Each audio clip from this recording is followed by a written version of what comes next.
Good evening, and thank you for watching. My name is Julia Shumway. I cover the State Senate for the Arizona Capitol Times, and I'll be the moderator for this evening's debate. The Citizens Clean Election Commission is the sponsor for this event. As the state's voter education agency, Clean Elections hosts debates, so voters have the opportunity to hear directly from the candidates, ask questions on the issues that matter most to them, and vote in an informed manner. Candidates in a contested primary election have been invited to participate in the debate. Candidates who have opted into the Clean Elections funding program are required to participate, while traditionally funded candidates are invited and encouraged to attend. Questions asked this evening are coming directly from you, the voters. Leading up to debates, Clean Elections conducted outreach to voters across the state soliciting questions for the candidates. But if you didn't get your question in on time, that's okay. There's still time. Voters watching live, you can submit a question at any time by email. That's debates@kc-a.com, texting 928-362-1062, or calling 480-937-1297. Please specify if your question is for a specific candidate or for all candidates. We will screen questions for clarity to eliminate duplications, speeches, or personal attacks on candidates. The debate is scheduled for an hour, so we may not get to all audience questions, but we will do our best. Candidates, you will have 1 minute for your opening and closing statements and 1 to 2 minutes for your responses to voter questions. We encourage an open exchange of dialogue between candidates. If you feel the need to respond to someone else's comments, you may do so, but I may limit responses for time management purposes. And candidates and audience, this is a respectful, courteous, and professional environment. Our goal tonight is to connect candidates and voters so the electorate may vote in an informed manner, not to attack each other. Tonight's participants are both Republicans running for the State House in District 21. We have Randy Miller and Beverly Pingerelli. A third candidate, current Representative Kevin Payne, did not respond to invitations. We'll start by alphabetical order, meaning Mr. Miller will start us off with opening remarks. So Mr. Miller, if you'd like to go ahead. Thank you. Thanks for having me.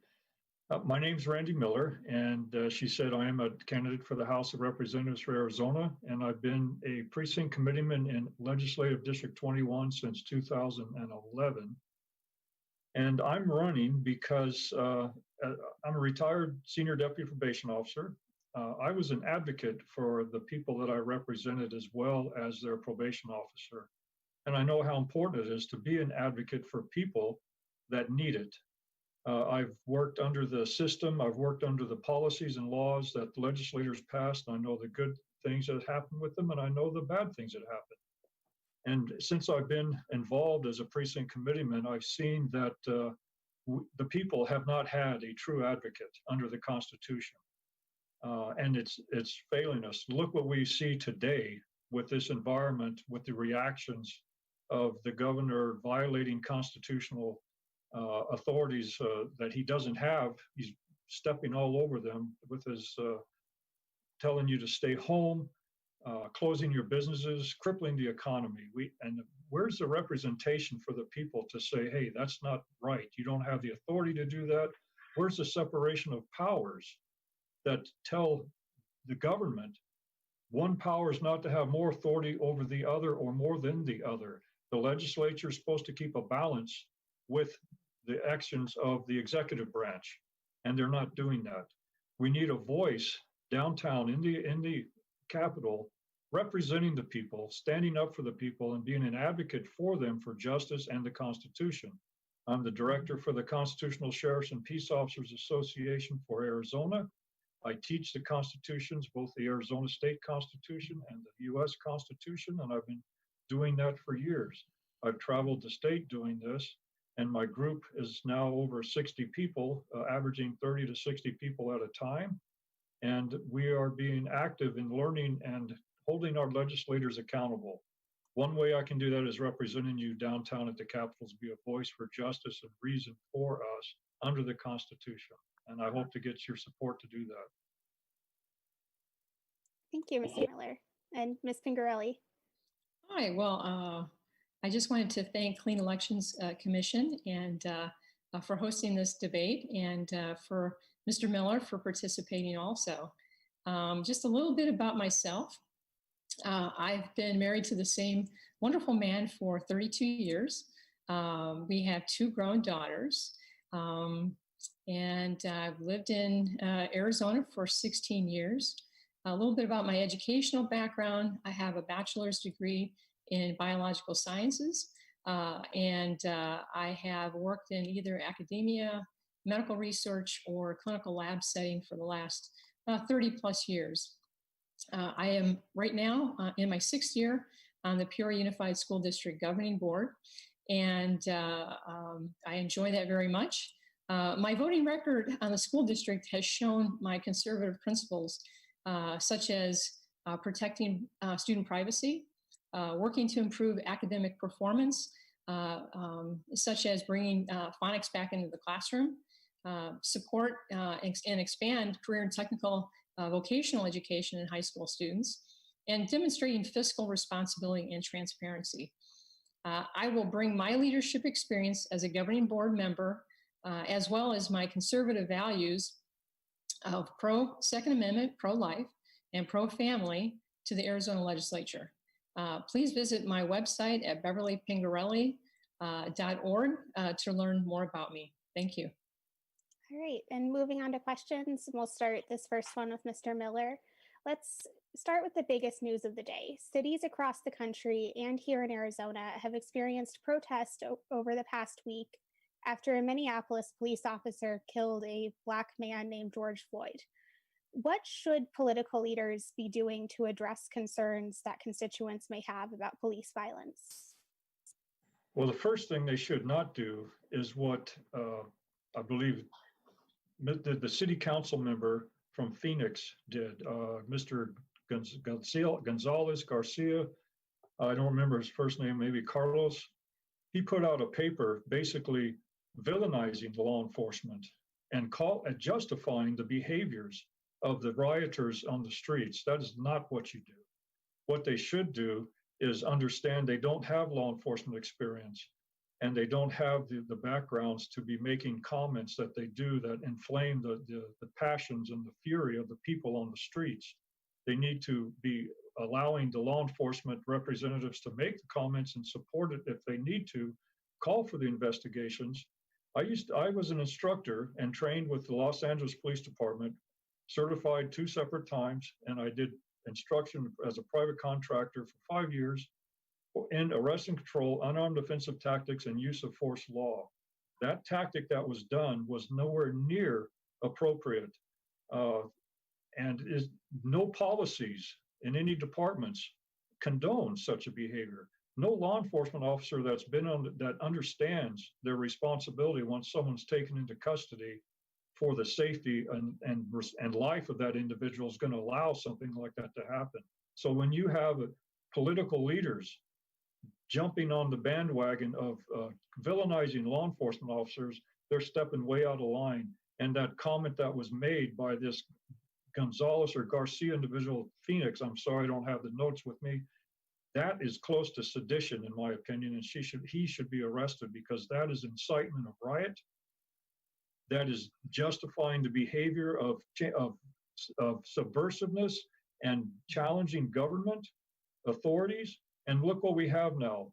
Millions and millions of dollars of damage. People are injured, threats of violence towards people. What are they doing to stop the nonsense? Nothing. They're inflaming it. Where's our legislators speaking out, calling for calm and rational decision-making? Peaceful protests are necessary and appropriate. That is fine. But when you go out and you change that and you start damaging property, this is what they should be saying. This is not acceptable, and you should not go out. However, they do not have the authority to put you on house arrest all over again and giving you a curfew. That is not authority of government. I'll let it go at that. All right, and Ms. Pingerelli, same question. Yes, I think what everybody can stand behind and get around is the universal condemnation of the police officer who did what he did to Mr. Floyd. But there should also be condemnation to the looting that is going on. The police officers are the only thing standing between us and anarchy.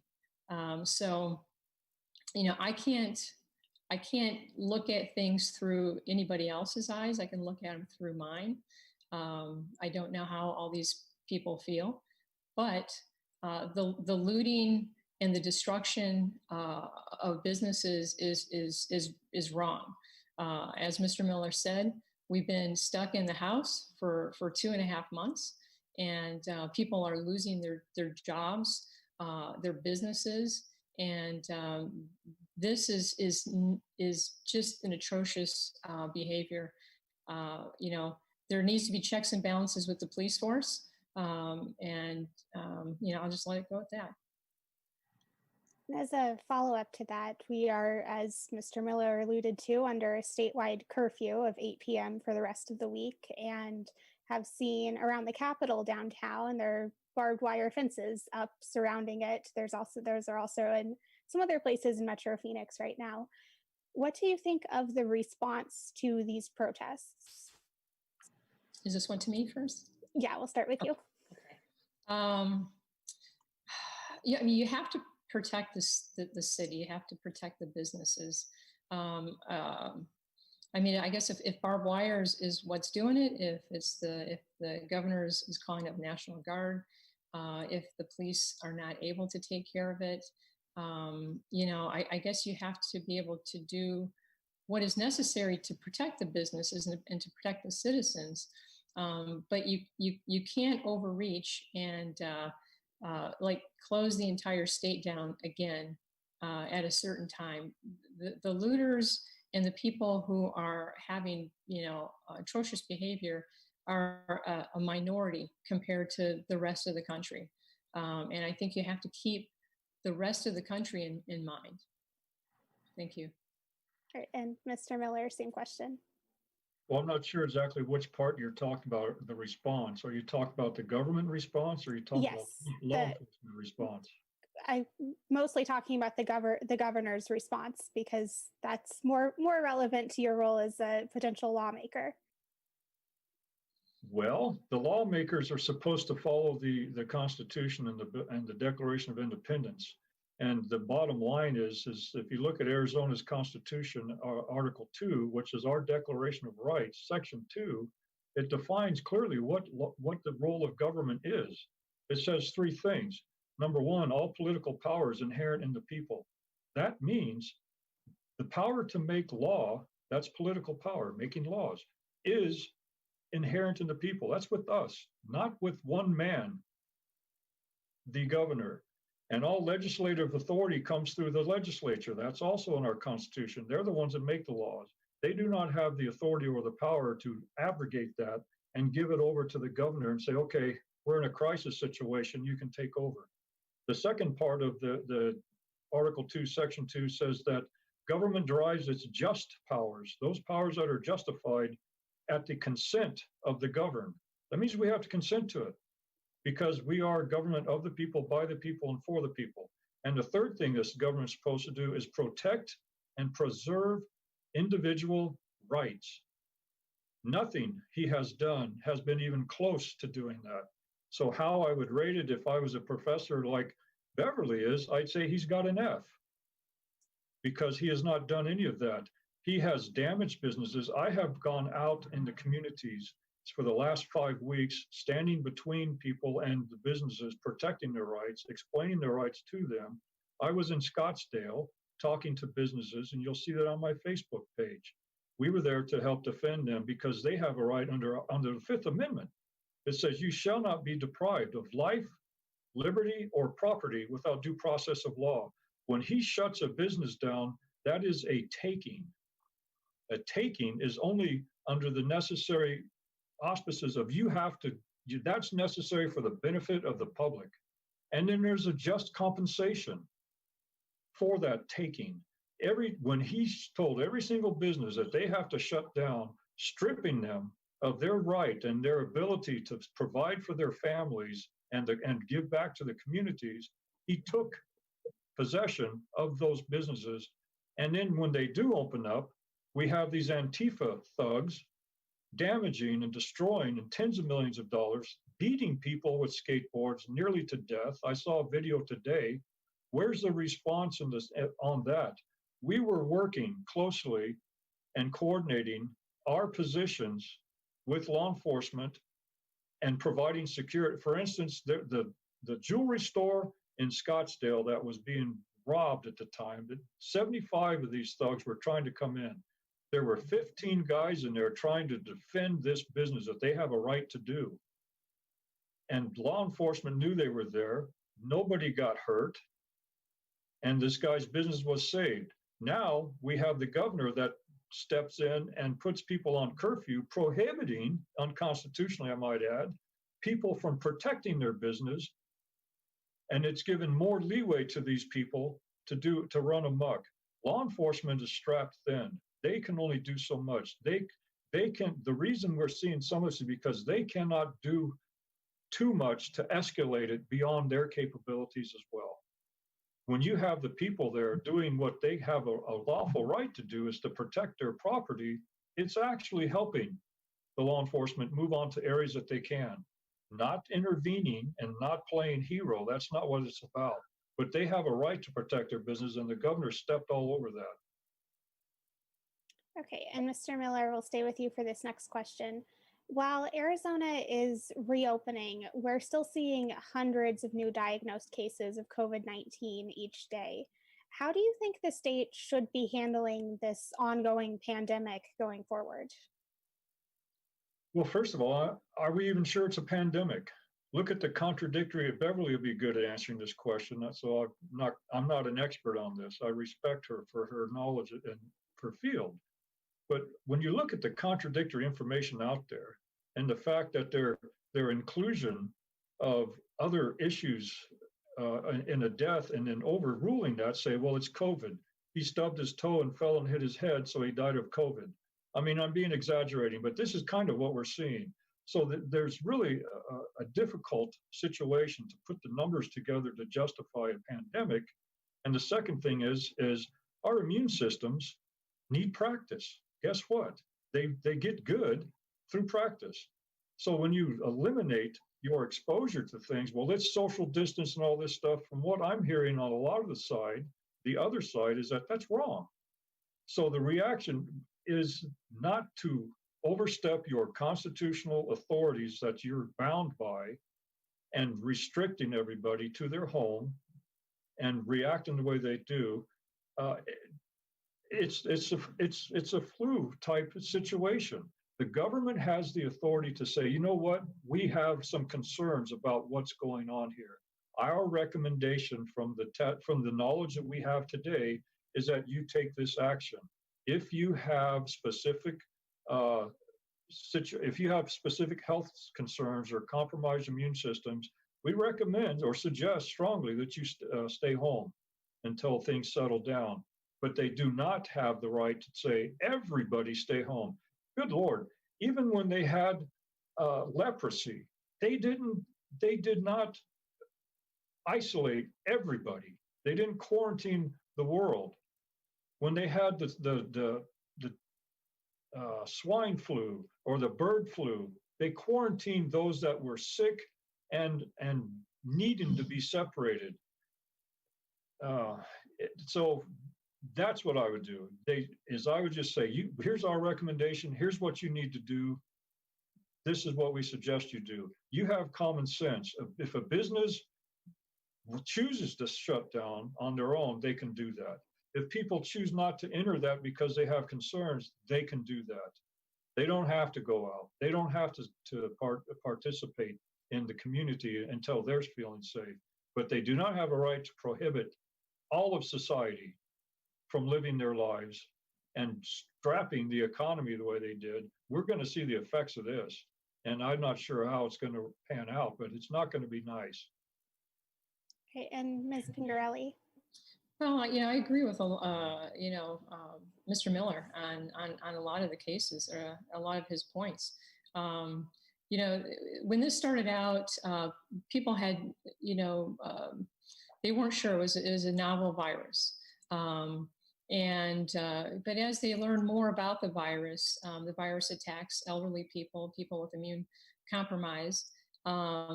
Instead of, you know, fortifying those areas, the entire economy shut down.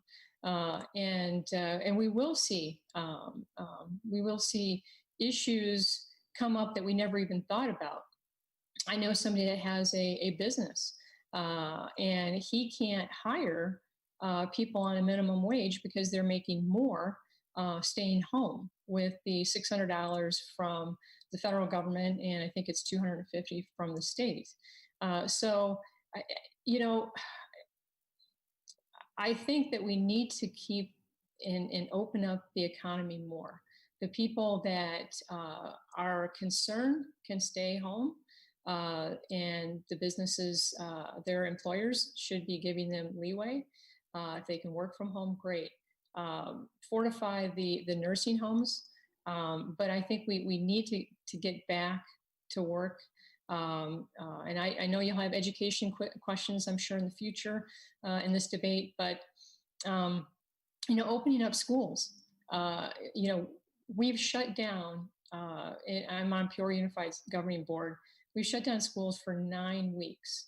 And the governing board didn't even know it, but the students were allowed to take their grade that they had before they left, if they liked it.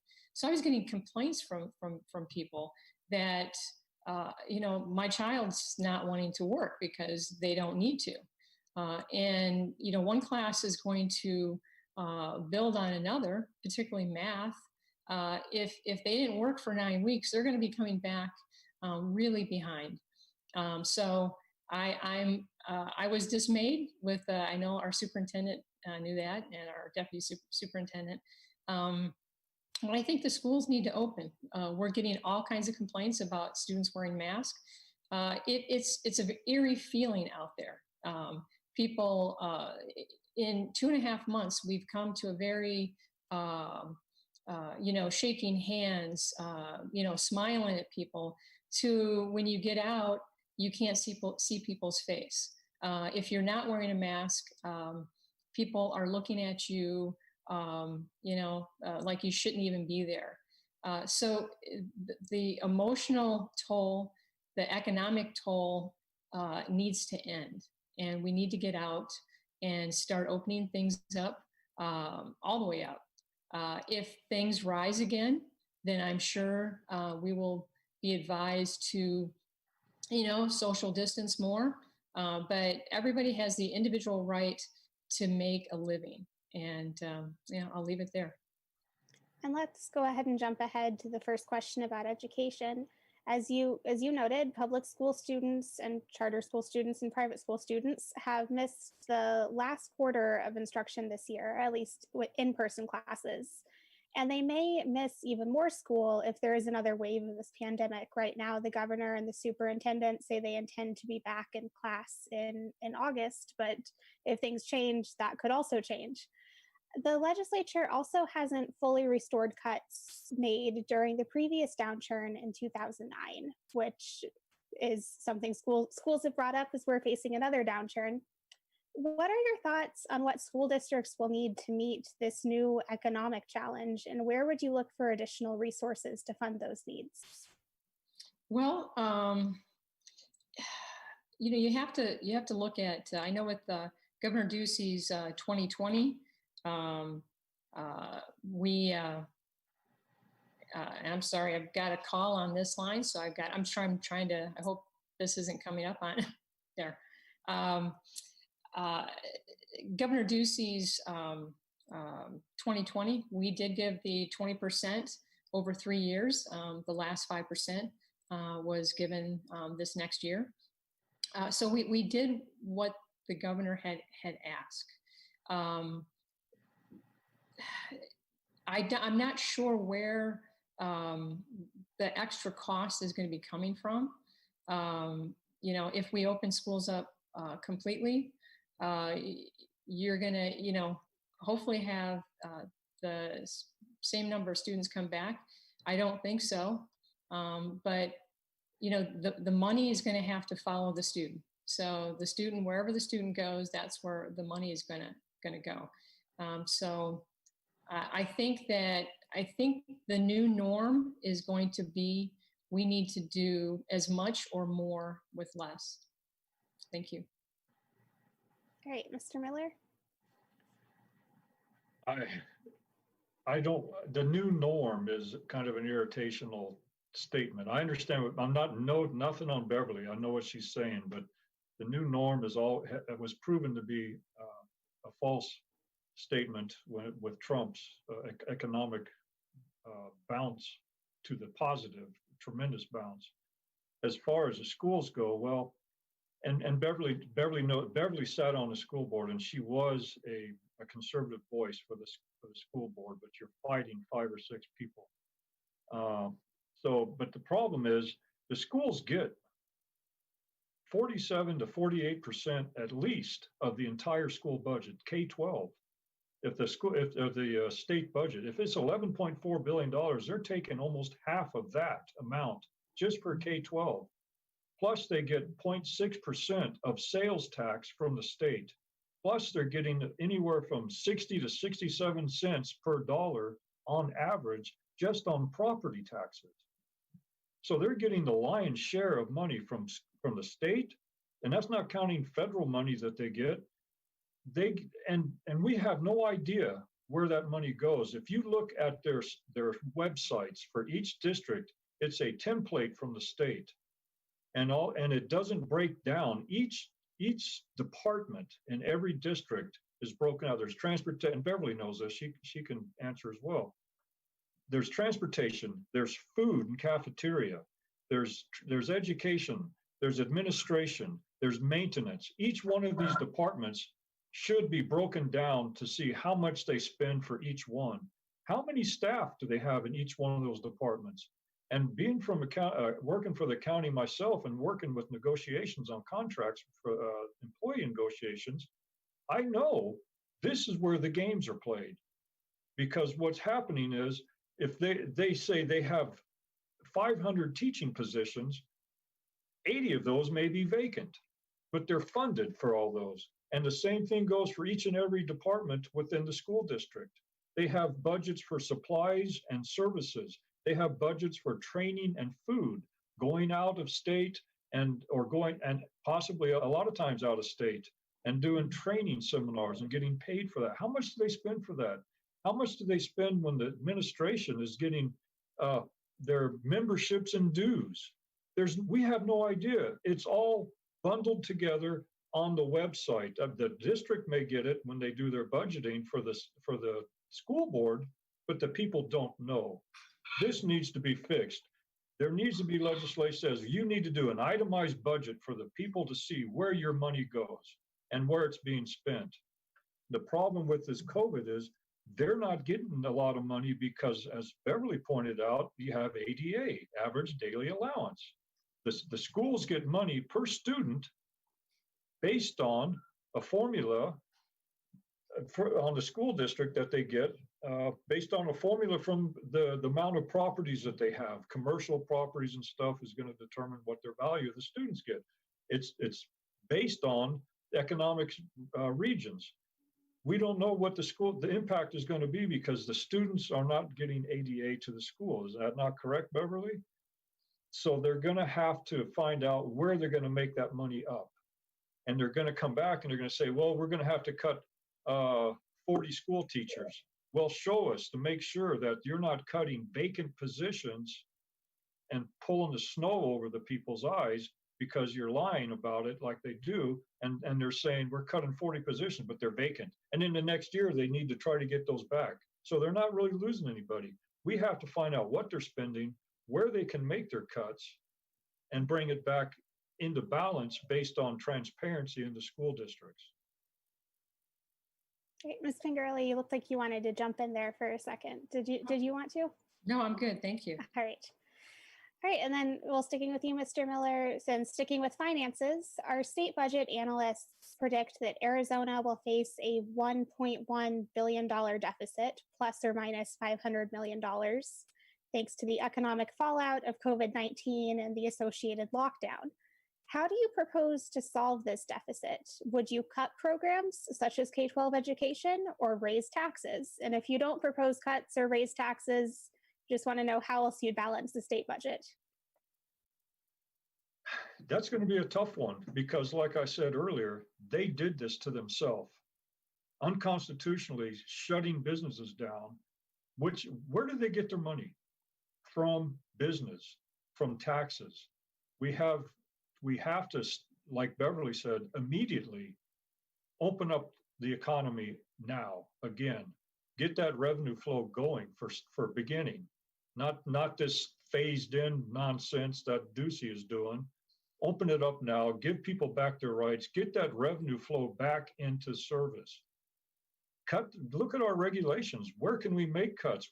Businesses thrive when you have fewer restrictions and regulations hindering their attraction to Arizona.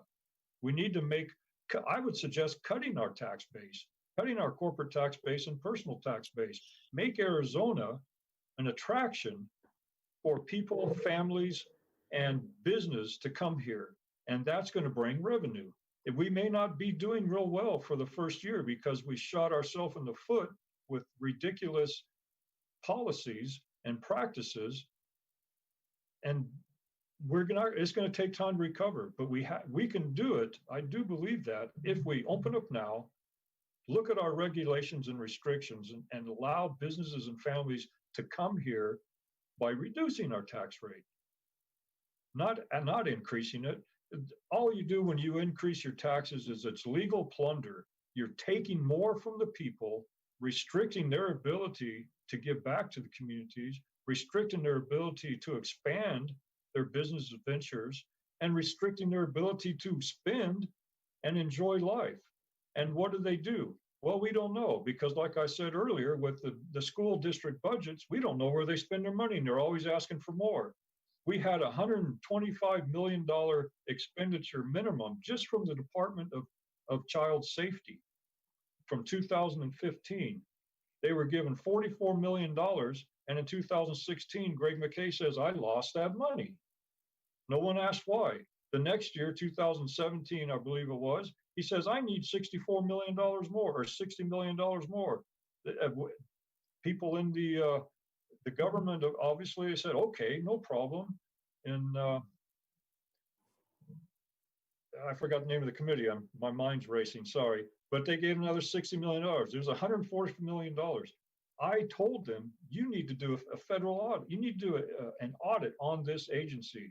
Morale is low, expenditures are high, caseloads are high, and they don't know where they're putting their money. So we need to do an audit or you're going to get a lawsuit. What happened? They got a lawsuit, a $15 million lawsuit. And they spent over $5 million defending it. I gave up trying to follow it in 2018 because it was such a mess. So at that point, they had $125 million that they wasted, lost, and abused in defending a lawsuit and losing money. This is where we need to look at our expenses. If we can lose $125 million with one agency because of lack of government oversight, where else are we losing money? Open up the economy, give our businesses the ability to expand and come here, give our families hope and for a future with a good education system, and start watching our agencies. $1 million. Why is that happening? We can save money. We have more money to put on other resources like schools when they need it. Okay, and Ms. Pingerelli, same question. Yes, I've heard the 1.1 billion shortfall this coming year. We can't tax our way out of this situation. The answer is to open the businesses, bring more businesses to the state, and I think we should be able to track more from California, from a lot of the higher tax states, bring those in, control the regulations so that those businesses can thrive here. Arizona is a very pro-business state. We need to increase that. Getting the taxes from those businesses will put a dent in this, and then that'll bring in more people. I think a lot of people will be looking for other places to reside. I think Arizona can promote itself as one of those places. So, I mean, that's what I would do. No tax increases, but try to get the businesses to have more businesses come to the state of Arizona. Okay, and one follow-up from the audience for you specifically was they're asking if you can follow up on education funding and address how we will return to pre-recession levels of funding, or if we do return to those levels. Well, I don't know. We've increased substantially over the last few years. Education, as Mr. Miller said, is about 50% of the state budget. There's only so much money to go around. The other 50% has to deal with everything else in the state of Arizona. Having a loss of businesses here is not going to help. So I'm not sure if we're going to bring it back all the way. I don't know. If I make it in the legislature, which I'm counting on, I want to take a very close look and a deep dive at the budget. So, thank you. Great. And both of you, if you make it into the legislature, will be brand new lawmakers. Mm-hmm. If you make it there, and we'll start with Mr. Miller, what's the very first bill you would introduce? Well, the first bill I would introduce is fixing and eliminating the legislation that was altered in 2002 that granted the governor the unconstitutional ability to shut down what he thinks I even think he overextended his authority on the law because he can fixing that legislation. That would be the first thing I would look at. That's got to change. The legislature has to have oversight over actions of the governor so we don't end up with what we have today. The second one I would do is transparency in educational spending. We have been doing the same thing over and over and over again. We need more money, blah, blah, blah. It's for the kids, and it's not. If it was for the kids, why are we still at a lowest expenditure rate in the classroom with the amount of money that they get? Oh, I forgot to mention, they also get a percentage of, they're supposed to, they may not be, but they're supposed to be getting a percentage of money from the state lottery system. So transparency in school spending, like I said, that would be the number two. Those two pieces would be my first efforts.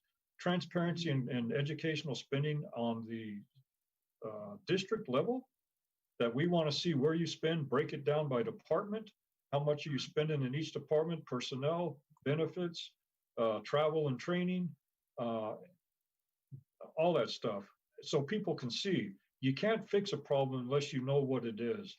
And for the school system to admit they have a problem, well, that's the first step towards recovery. Like I used to tell my drug people, you can't fix a problem until you admit you have a problem. And spending and is a big problem in the school district. And I agree with Beverly, it's also a big problem with the state. We can't fix a problem unless we can go in and people are honestly wanting to get together and say, let's see what we have. Where can we do better? That hasn't happened. So that would be my two big issues right there. Okay, and Ms. Pingerelli, what's the very first bill or first two bills you'd introduce? Well, I would like to be on the education committee. And I would actually like to take a deep dive into Title 15, which regulates education. I would like to look at what can be done for the veterans in Arizona. If it's lowering the cost or getting medical care quicker, lowering cost of any kind of medication. But I think we owe it to our veterans. So I would like to first look at what can be done to our veterans and to look at Title 15. Can I add on that? Yeah, go for it. Okay, that's a good point, Beverly. What needs to happen in Arizona for our National Guard when they are called up to service, they need to be given full federal status as active duty members, and their families, when they're gone, need to be given the same benefits that these active duty members get when they're mobilized overseas. And from my understanding, that's not happening. So I also would be working on that, because our families, our Arizona families for the National Guard, are suffering because they're not getting the same status and benefits of a regular duty military when they're activated overseas because they're a Guard. And that's something that I want to look at and make sure that, number one, that's as accurate as I'm hearing, and if it is, that's fixed.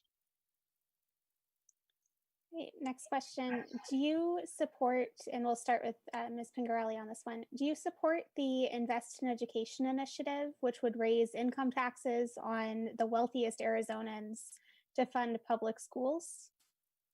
No, I don't. I don't. I think education is, it should be paid for by all. I don't think that I mean, you can tax the wealthiest until they leave the state. There's only so much taxes that you can take from the wealthiest. So no, I would not be promoting that. Great. And Mr. Miller? No, absolutely not.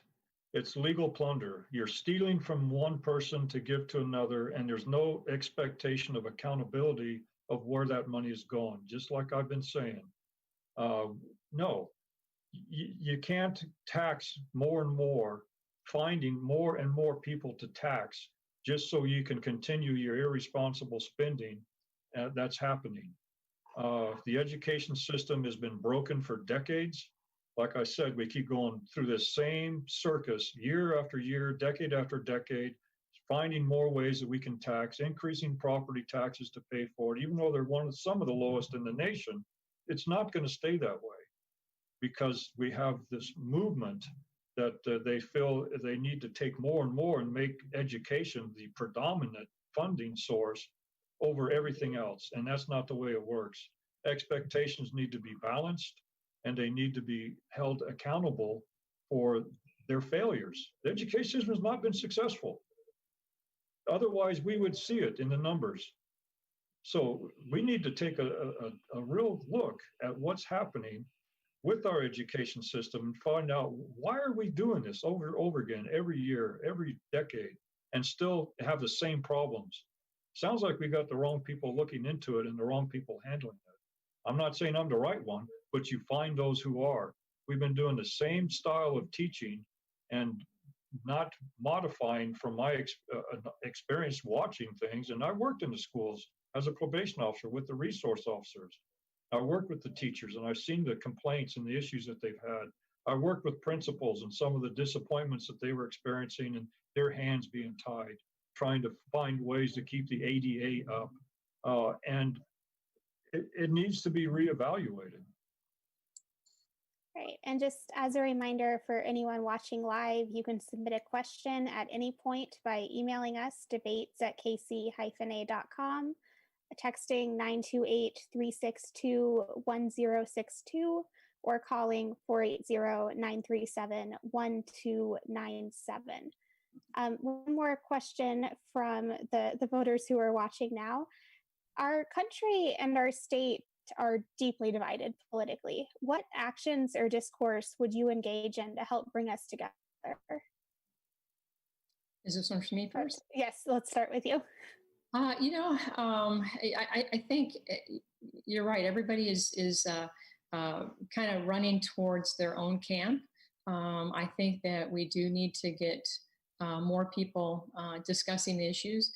I mean, I think that a lot of issues, such as education, both the right and the left and everybody in the middle all agree. that needs to be improved. And I think that we have to find topics that we can all agree on, that we can work together on. And I was going to have a follow-up with Mr. Miller's comment just a second ago, that we do have 70% of our high school students can't pass the AZ Merit English.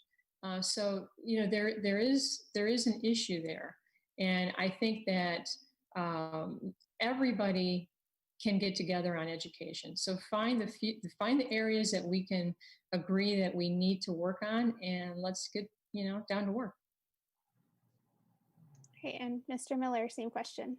The division in the country, well, the division starts, I believe, in the education system. It's not educating, it's indoctrinating.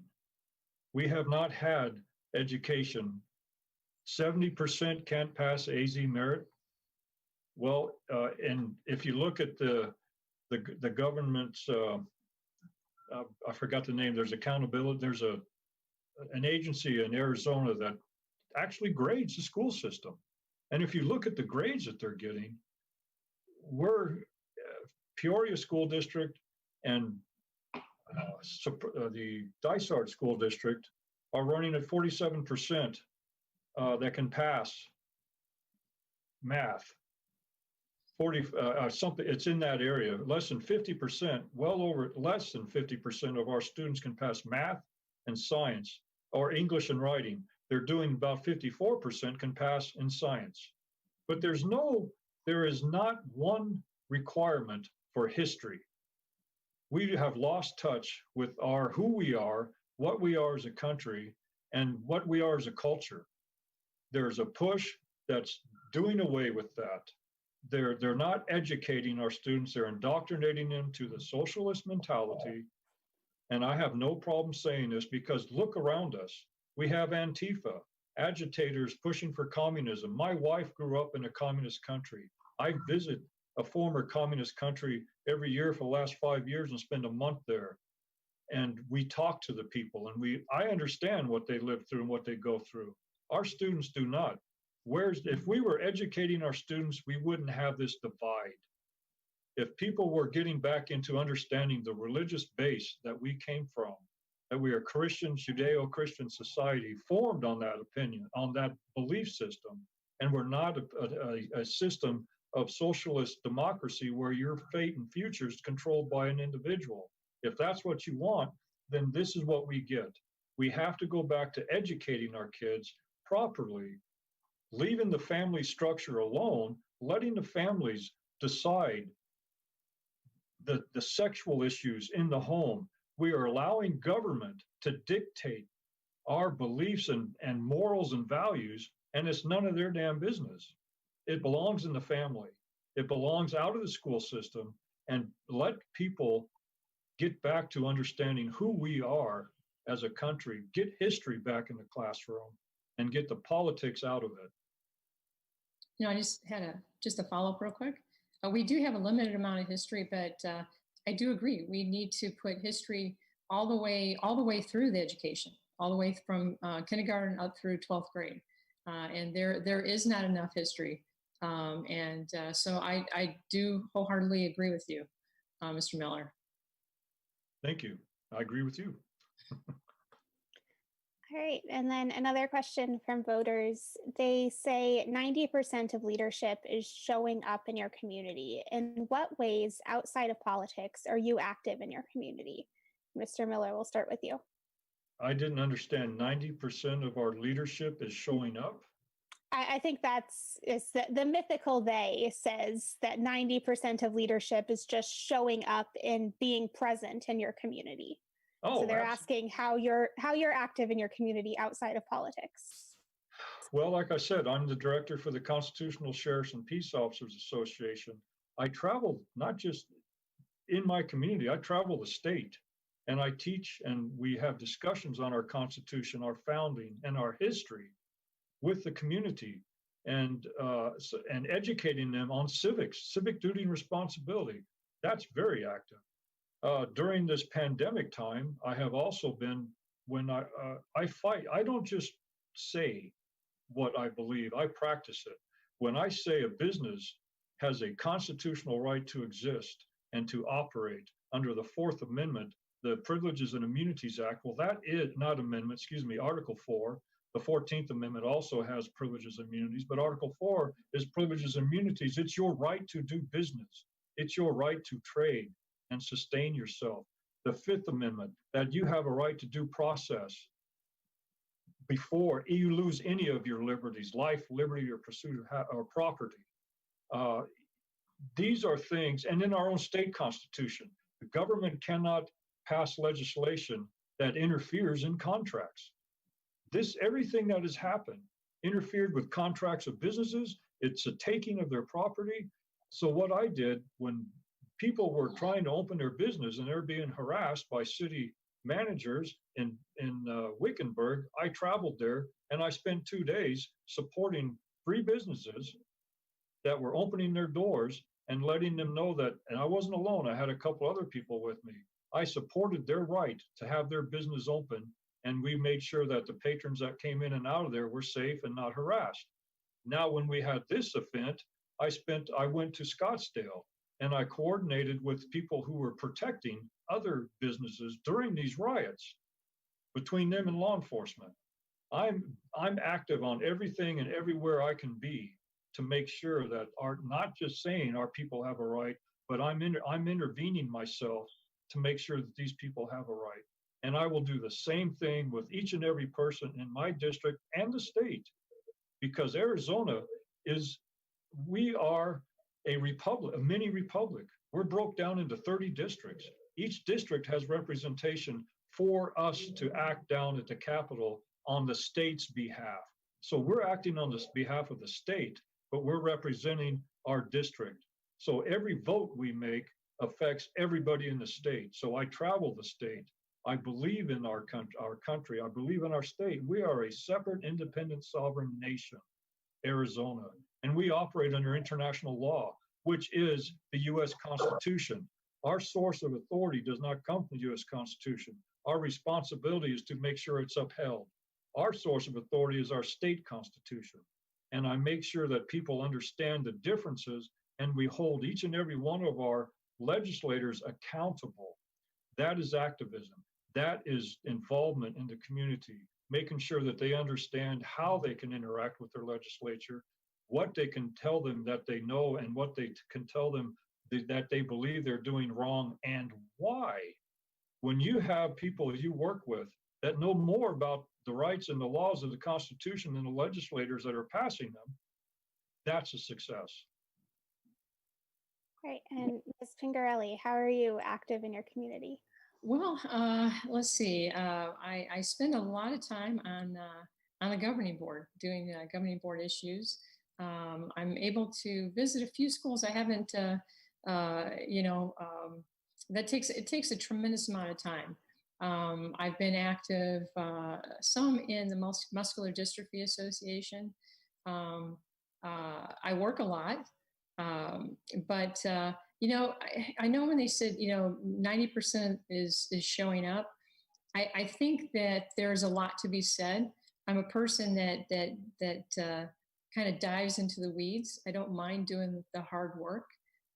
So you will see me, I guess I don't like to get out, at least on the governing board, and do photo ops. I like to go out when there's a need, but I don't go out just to promote myself.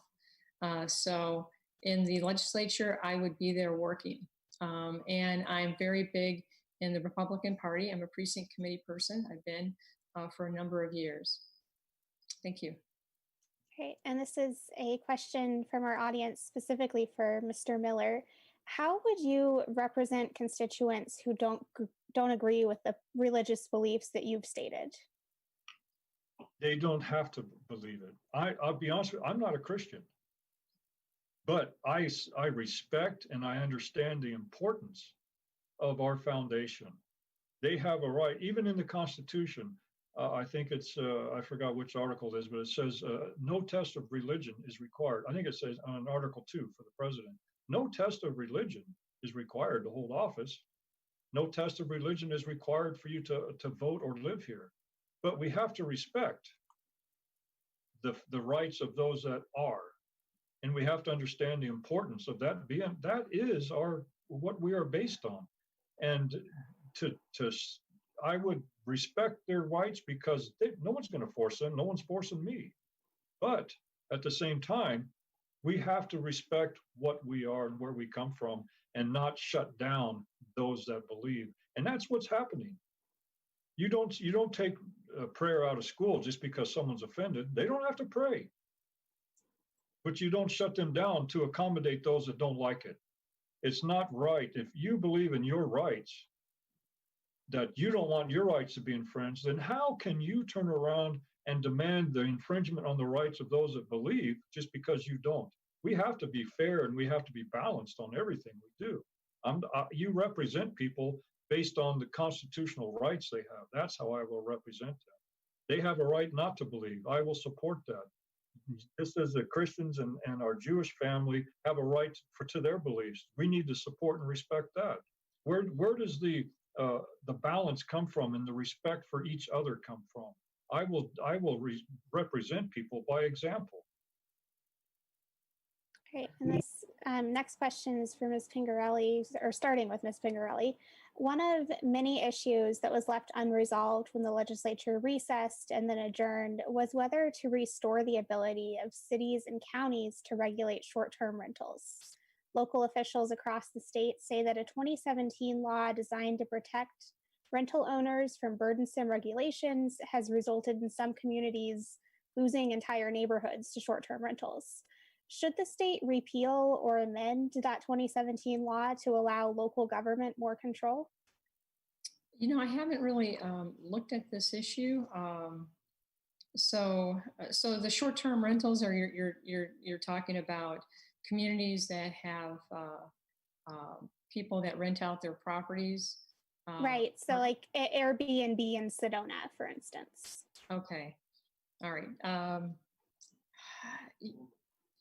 You know, I think that, I mean, that's, you know, a local issue in terms of, you know, homeowners associations deal with I mean, if they have a homeowners association, they would be falling under, you know, their regulations.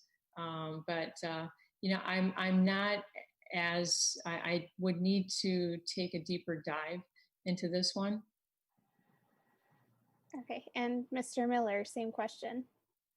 There's a little thing in the Constitution called property rights.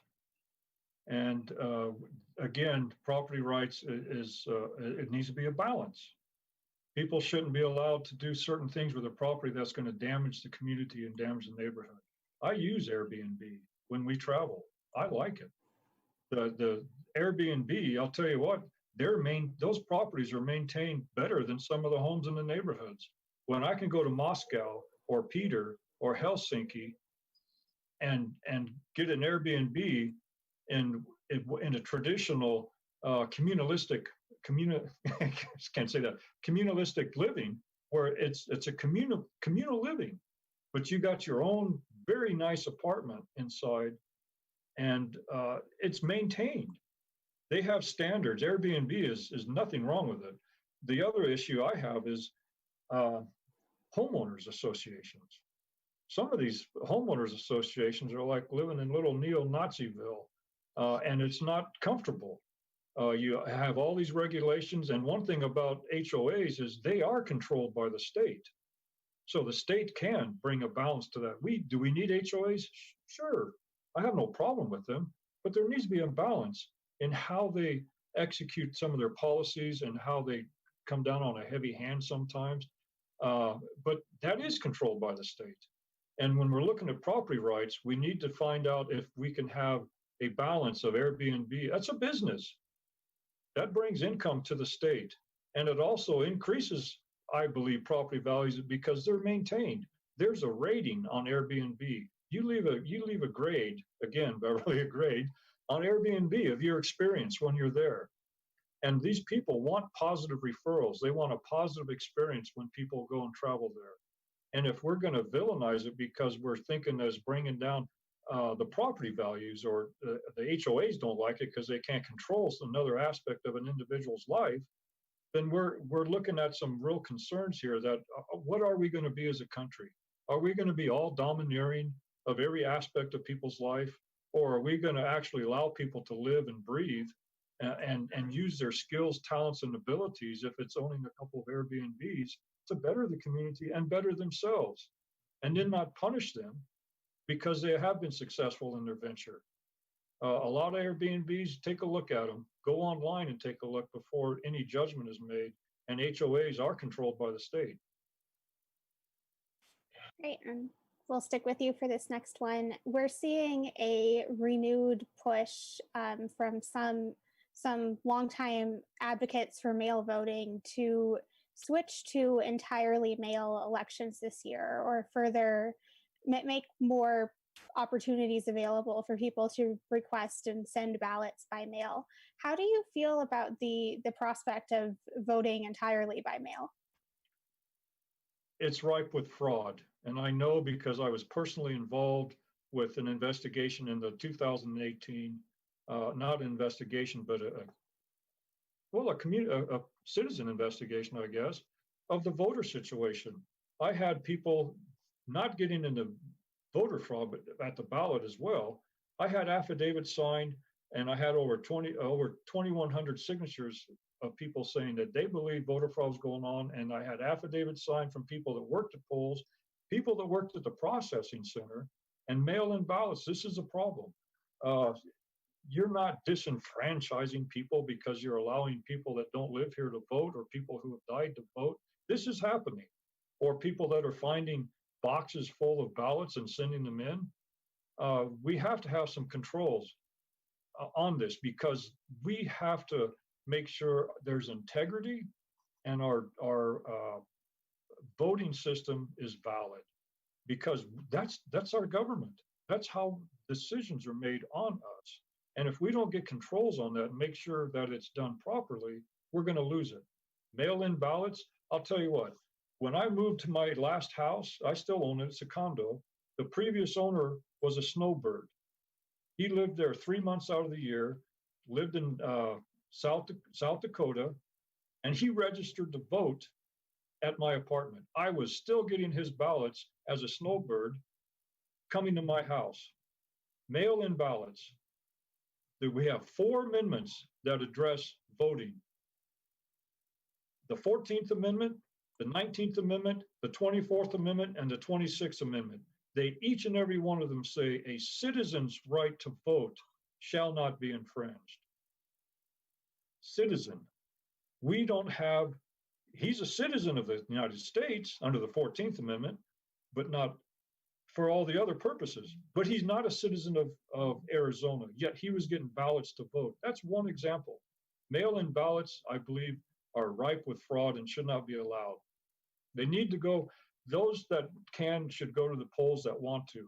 But to make it say everyone has to go to mail-in ballots, well, who's got that right? Some people like to go to vote at the polls. Now you're taking their right to go to do traditional responsible voting away from them. It works both ways.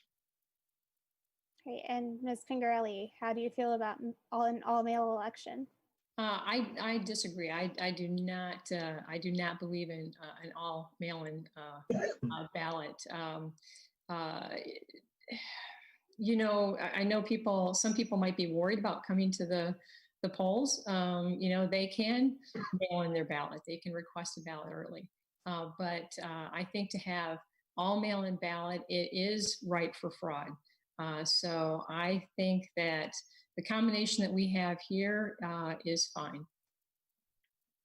Can I add on that? Sure, go ahead. If they're looking at, and they are, if they're looking at mail-in ballots because of the fear of this pandemic, well, if they can, the rioters aren't afraid of the pandemic. There's no social distancing between them. And when you go to Costco and you're standing in line and you're milling around in the store, 300 or 400 people, there's no social distance concern there. I think the social distance is nonsense anyway, and I don't have a problem saying it. what have I got to lose? I'm running for office. But the point is, that's not a reason to go to all mail-in ballot, because you're dictating to others that your fear or another person's fear is going to prevent you from exercising the right you want to exercise. That's wrong. Yeah, and I agree. Randy. And then the reason I brought that up is that's one of the reasons I'd heard about all mail-in ballots, and I think it's just an excuse to try to push it that way. But I agree with you. People like to go to the polls. People should be able to go to the polls.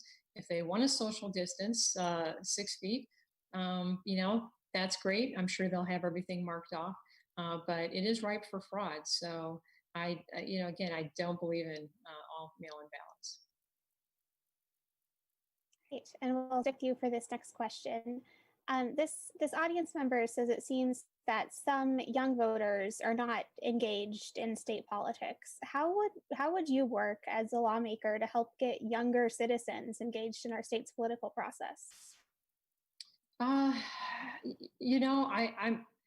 know that's always been a difficult thing. I think voters go to they vote in more numbers as they get older. And I think they've worked longer, and they've had more taxes taken from them.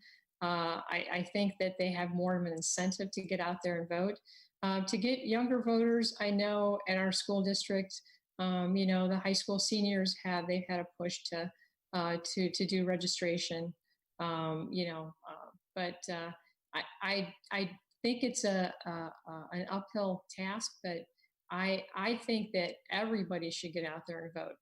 When I go out and talk to people and get my signatures to get my name on the ballot, I look at a lot of the database for voters that have voted, quite often. And I'll go around a block, and there might only be 3 people that have their addresses on my walking list to be able to talk to. The rest of them haven't voted. So whatever way we can, I would love to get more people out to vote. Okay, and Mr. Miller, same question. Well, part of the disengagement I see is the animosity on our campuses of people who have different opinions. People don't want to get engaged if they think they're going to be pushed down emotionally or physically because they have a differing view. And this again goes back to our education system. We are ruining the idea of civil exchange of ideas between people and discussion and engagement on issues before or without villainizing them if they have a disagreement. Lenin used to say, speak in a language that causes derision and hate among those you disagree. We're seeing this. And instead of being accepting of another person's differing idea and view, we're villainizing them. So our young people that try to hold their young Republican club on a campus are getting yelled at and having things thrown at them. This is not a civil society. If we want to engage our young people, we need to change our attitudes and values in the classroom and allow differing views and differing ideas and allow and bring back history and civics in our classroom, not this little civics test they now say you have to pass, which is the same thing my wife took when she became a citizen. Basic ideas: who's the vice president? Who's the chief justice of the United States? Who's your senator? Who's your representative? That's not civics. And all they have to do to pass that is get 60%. Well, we really have a high bar, don't we? So why don't we start getting back to civility and exchange of ideas and allowing people to have a different viewpoint on things so people can feel free to express themselves and actually do some research on their own and find out that there's other truths out there, and it may not be the truth that someone else is telling you is the truth. Right, I think we've made it past our hour. Questions are starting to dry up. So if it's okay with both of you, maybe just a couple more questions before closing statements. Does that sound good? Sure. I'm ready to go till midnight, but that's all right. All right. Well, this next one, if you're elected and you come down next year and you're given the opportunity to meet with Republican leadership to discuss your top budget priority for your district, what's the most important thing for residents of District 21? And we'll start with you on that one, Mr. Miller. Well, that's a misconception that too many people have. When you're passing a budget, you're not passing a budget for a specific district. You're passing a budget for the state, for services, for infrastructure, for continuing the education system, for funding the agencies that provide the services throughout the state. The local budgets, those are done by your cities. Those are done by your counties. And the state budget is designed to, if I was to go there and say, I need this and this for Sun City or Peoria, well then, what about the rest of the state?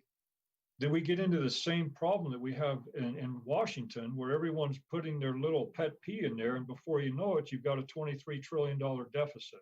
The spending at the state is for state services and state functions that they need to do for all citizens of the state. Like I said earlier, we are Arizona is a republic within itself. Each district is represented by the representation that people get is say, hey, these are concerns I have for Arizona. I have concerns for our border. I have concerns for education. It affects the whole state. I have concerns for how the state transportation system is being run. That affects the whole state. Those are issues that state legislators are supposed to focus on. And then the state, what I would do is I would get with the cities and the counties and say, hey, look, let's work together. We're all impacting. We don't want to be mother hen dictating to you every little thing. You need to have some autonomy of how you raise your budgets and stuff. What can we do as state and city and counties in Maricopa, in LD21, Peoria and Surprise? What can we do to make this district more attractive for growth and business and improving education here? What are your needs here that the state can help you with? But to do specific budgeting request for a specific area, you're ignoring your responsibility to the state. Okay, and same question for you, Ms. Pingerelli. Well, you know, I would listen to the voters in LD21, but I've had this question before, you know, I agree with Mr. Miller in that, you know, what's good for the state should be good for LD21. So, you know, I would listen to the voters who are putting me in, but I think overall what will be good for the state will be good for LD21. Now we are all together.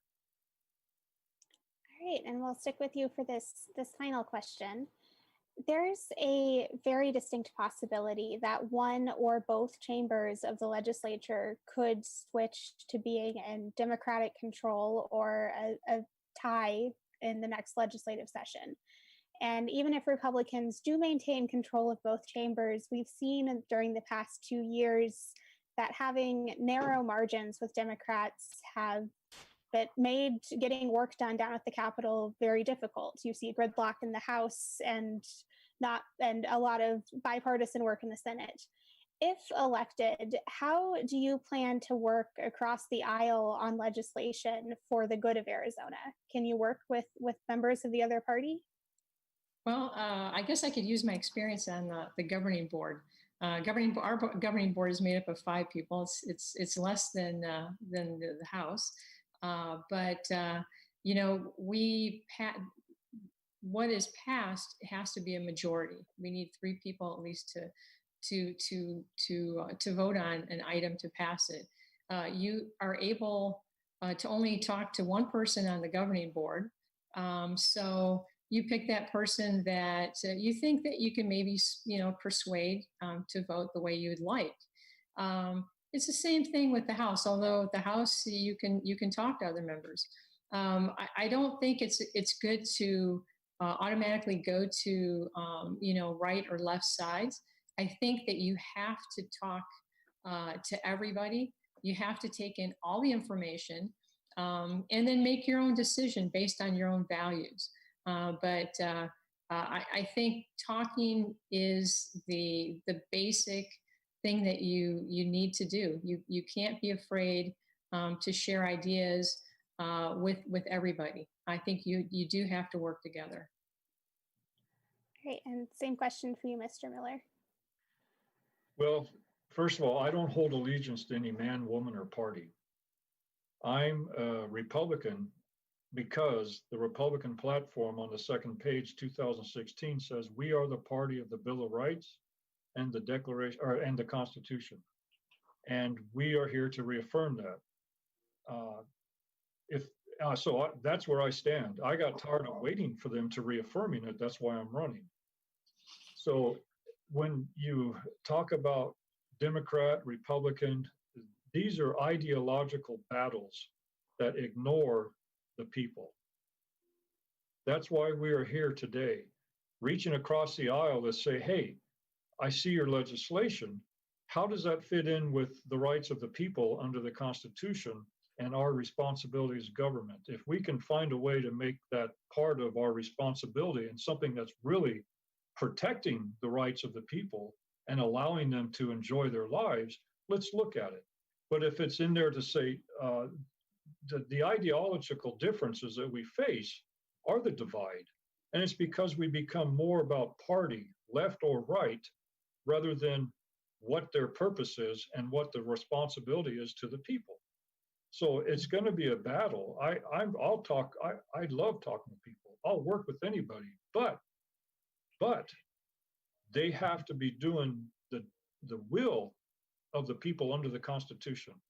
That's my whole platform. We need to get back to the Constitution, the rights of the people. What I just told you, that all political power is inherent in the people. It's not the people down there that think they can argue among themselves and then come up with a law and impose it on the people. Because only just laws, just powers, and with the consent of the people is what legislators are supposed to do. And their job is to protect and preserve individual rights, whether if it's believing in religion or not believing in religion. If the Democrats want to pass a bill that says you can be prosecuted because you don't wear a mask, I'm sorry, I'm not going to go for that. If they want to pass a bill that say, you know what, I believe red flag, which by the way, my opponent, or not Beverly, but the gentleman in office now, Kevin Payne, was on ABC 15 News saying that he thinks he can get a bill that the governor wants on red flag laws. I'm sorry, I'm not going for that either, because that's not the responsibility and the duties that you have as a government representative. So there has to be some common sense, which seems to be missing nowadays in government. It's, you know what, well, you got to be willing to give here and give here. I'll pass your bill or support your bill if you support mine. Again, that's not what it's about. Is this legislation really going to benefit Arizona under the responsibilities of the government that they're supposed to have? So where are it's a voice. Where are the legislators when they shut down government?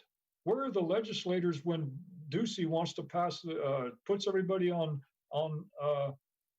martial law after 8 p.m.? It's not in the Constitution. Where's the voice? So reaching across the aisle works both ways. They need to reach across the aisle to the people and do what is best for them. And it's always, let's reach across the aisle to opposing legislators.